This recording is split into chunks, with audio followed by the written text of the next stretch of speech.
Hi, George. It's Tracy Lohman from class of 98. And I've been watching the videos that Kelly made, that Brian made, that Gavin made.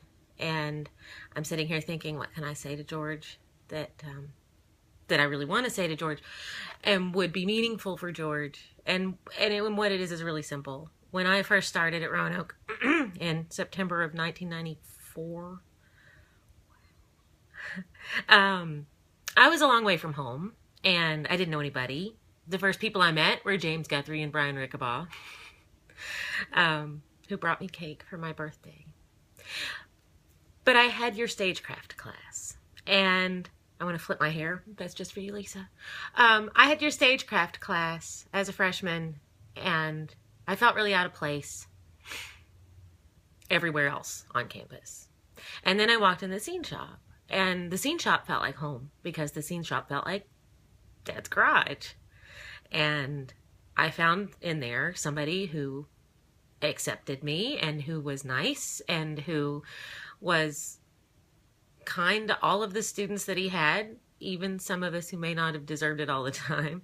But he was patient and he was inspiring and he worked harder than anybody else that I came in contact with my entire college career, I think is probably safe to say.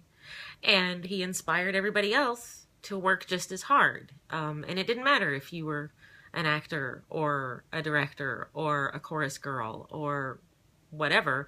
You also had to do some hours in the scene shop, and there was an awesome guy there who was going to teach you how to do what you needed to do. And that was you, George. And a lot of folks have said a lot of nice things. Brian's mentioned something about you being a big brother to a lot of the guys, and I can see that.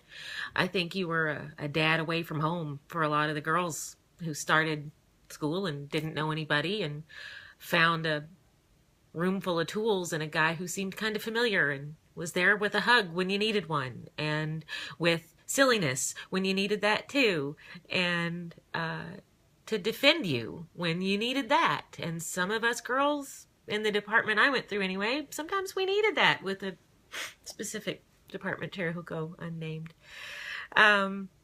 George always made the scene shop feel like home, and George made the theater department feel like home. And I learned more from you in 4 years than almost any teacher I can think of, ever. So how's that, George? Take that. And I hope that feels good. It feels good to say. It feels honest to say. And I wish I could be there. Love you, George.